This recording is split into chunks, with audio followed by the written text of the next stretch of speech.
নিৰ্বাচনী আয়োগে আমাক এখন চিঠি লিখিছিলে যে অহা 1 তাৰিখৰ পৰা আমি কোনো ধৰণৰ প্ৰশাসনিক গোটসমূহৰ হাল সলনি কৰিব নোৱাৰো।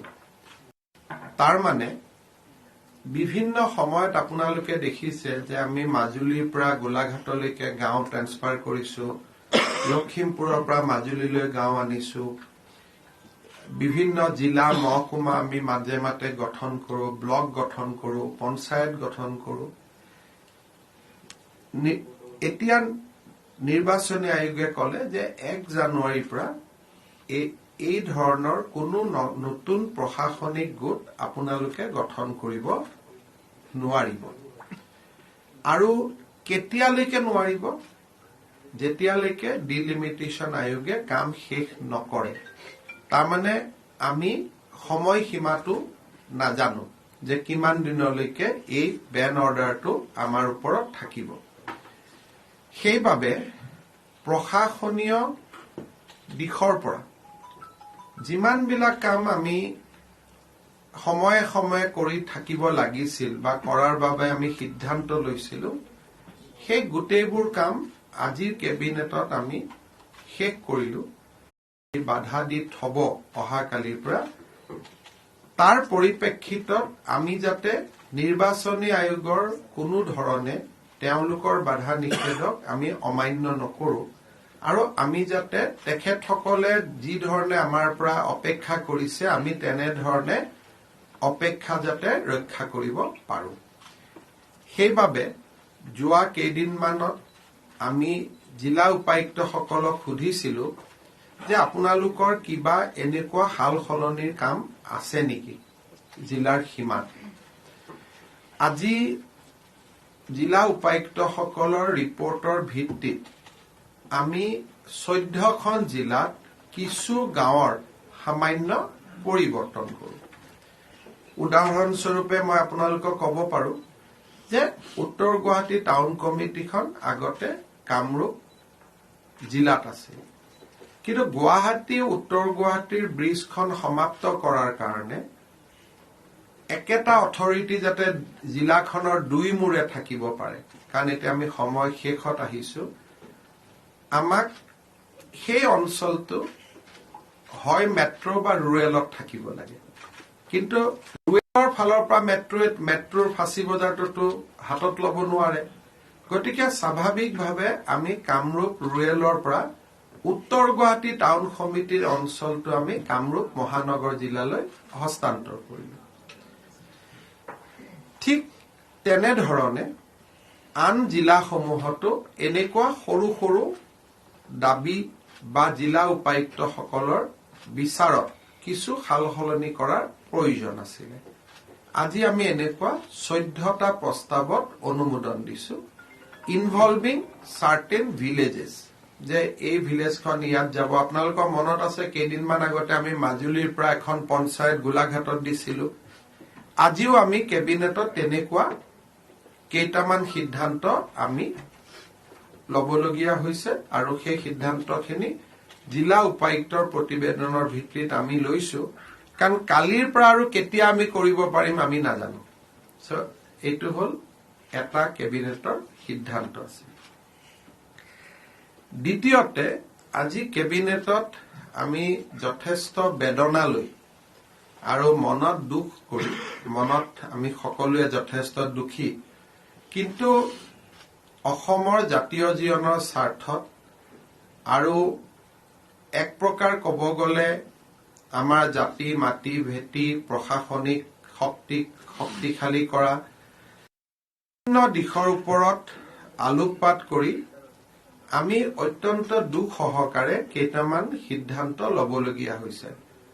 মই অসমৰ মানুহক, অসমৰ ৰাইজক অত্যন্ত বিনম্ৰতাৰে সৈতে নিবেদন কৰিম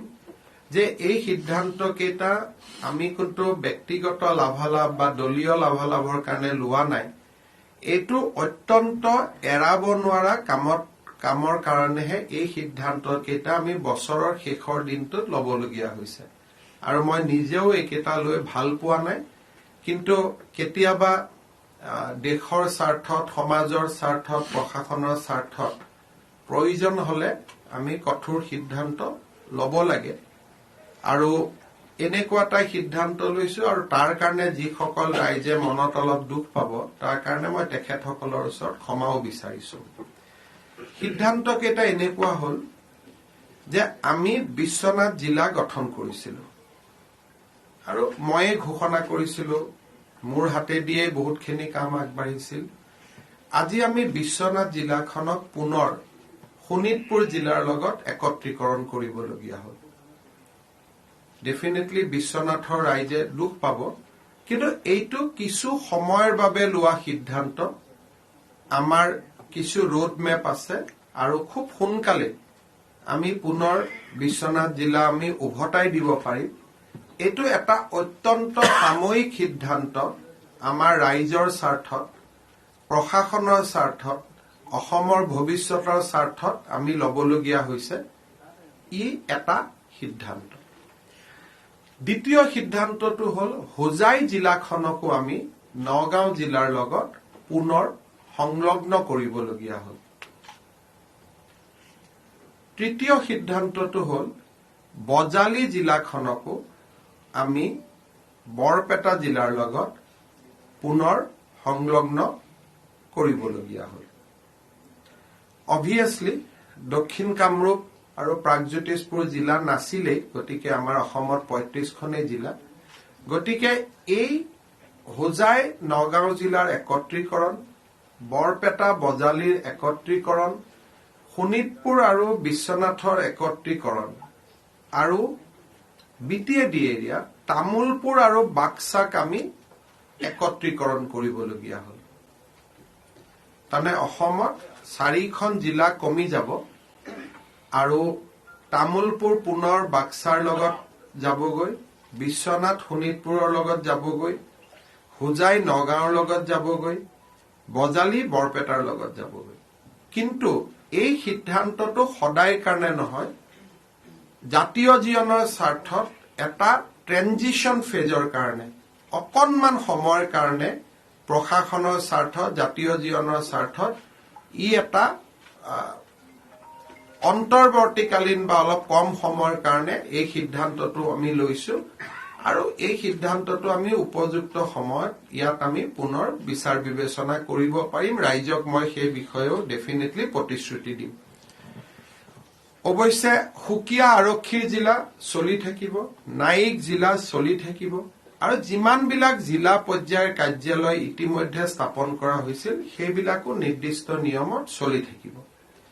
বিভিন্ন জায়গাত উপায়ুক্তৰ কাৰ্যালয় নিৰ্মাণ চলি আছে সেইসমূহো চলি থাকিব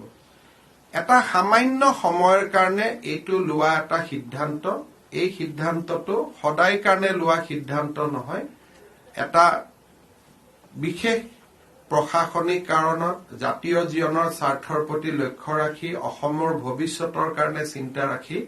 এই সিদ্ধান্তটো আমি লবলগীয়া হৈছে মই অত্যন্ত বিনম্ৰতাৰে হোজাই বিশ্বনাথ বজালী আৰু তামুলপুৰবাসী ৰাইজৰ ওচৰত ক্ষমা খুজিছো এটা দেশৰ স্বাৰ্থত জাতিৰ স্বাৰ্থত প্ৰশাসনৰ স্বাৰ্থত চৰকাৰৰ স্বাৰ্থত